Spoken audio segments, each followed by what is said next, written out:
ఈ బకిడిపల్లె గ్రామంలో నివసిస్తున్న మీ అందరికీ కూడా శుభాభివందనలు తెలియజేసుకుంటా ఉన్నామండి.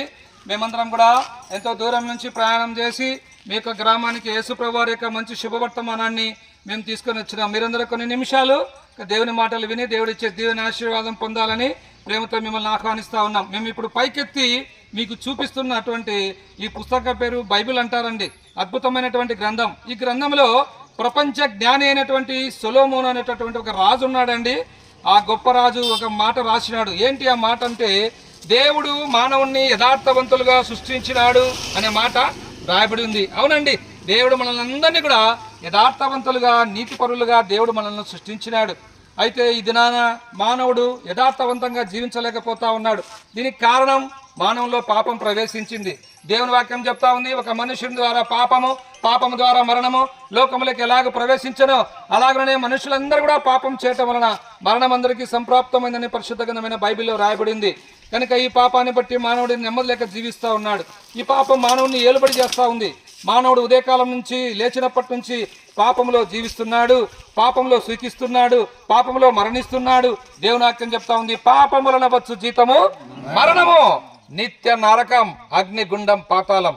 అయితే నీ సృష్టికర్త అయిన దేవుడు నిన్నెంతగానో ప్రేమించిన వాడై నిన్ను పాపం నుంచి రక్షించాలని, అగ్నిగుండం నుంచి తప్పించాలని, నీ జీవితంలో వెలుగు ఇవ్వాలని, నీకు నెమ్మది ఇవ్వాలని నిన్ను ప్రేమించి నీ కొరకు ఈ లోకానికి రక్షకుడిగా దిగి వచ్చినాడు.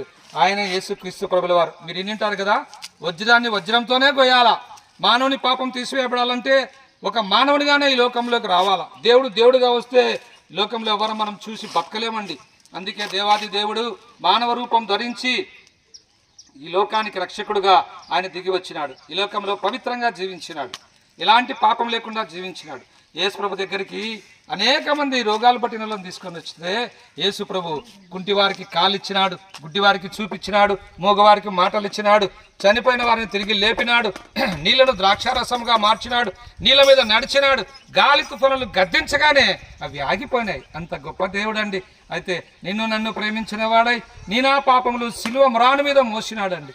ఆయన నీ పాపంలో కొరకు నా పాపంలో కొరకు తలలో ముళ్ళ కిరీటం ధరించినాడు, చేతులలో మేకులు కొట్టించుకున్నాడు, కాళ్ళలో శీలలు కొట్టించుకున్నాడు. ఆయన వీపంతా చారలుగా దున్నబడింది. మాటలు వింటే నా సోదరుడా, నీ నా పాపంలో కొరకు యేసుక్రీస్తు ప్రభుల వారు ఆకాశానికి భూమికి మధ్యాహ్న సిలువలో వేలాడినాడు. మనందరి పాపంలో ఆయన భరించి మనందరి పాపంలో కొరకు యేసు ప్రభు సిలువలో మరణించినాడు, సమాధి చేయబడినాడు. 3వ దినం మరణం జయించి తిరిగి లేచినాడు, ఆ పరలోకానికి ఆరోహణుడైనాడు.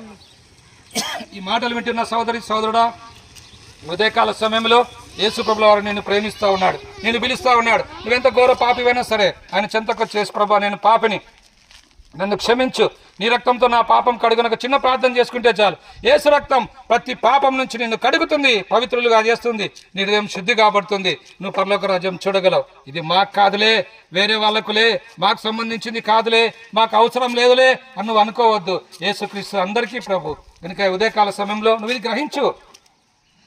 ఆయన నిన్ను రక్షించడానికి ఈ లోకానికి దిగి వచ్చిన నీ రక్షకుడు, లోక రక్షకుడు, జగద్ రక్షకుడు. నిన్ను రక్షించడానికి వేరే మార్గం లేదు. యేసు ప్రభు మార్గం, యేసు ప్రభు సత్యం, యేసు ప్రభు జీవం. ప్రభునేసందు విశ్వాసం ఉంచండి, అప్పుడు మీరును మీ ఇంటి వారిని గొప్ప ఆత్మరక్షణ, పాపక్షమాపణ, పరలోక రాజ్యం పొందగలరు. యేసు ప్రభుల వారి గురించి మీకు ఇంకా ఎక్కువగా తెలుసుకోవాలని ఆశ ఉంటే మా వద్ద చిన్న కరపత్రాలు ఉన్నాయి, తీసుకురండి, చదవండి, సత్యాన్ని గ్రహించండి. మీ ఊరి కొరకు, మీ కొరకు మేము ప్రార్థన చేస్తాం. మీరందరూ మా ప్రార్థనలో ఏకీభించవలసిందిగా మనవి చేసుకుంటున్నాను. ప్రేమ నమ్మకం గల యేసు ప్రభువా, మీ పాదాల వందనాలు. బకిడిపల్లె గ్రామాన్ని ప్రేమించి ఇక్కడ మీ యొక్క రక్షణ స్వార్థను వినిపింపజేసినందులకే వందనాలు. విన్నవారిలో మీ కార్యం చేయము, మీ చిత్తంలో మేర్పాట్లో ఉన్నవారిని రక్షించుకున్నాము. ప్రభా, ఈ ప్రాంతానికి శుభమని చెప్పి వెళ్తున్నాం. వారి బిడ్డలను దీవించండి, వారి పాడి పశువులను, పంట పొలాలను దీవించండి, వారి చేస్తున్న పనిబాటును దీవించండి.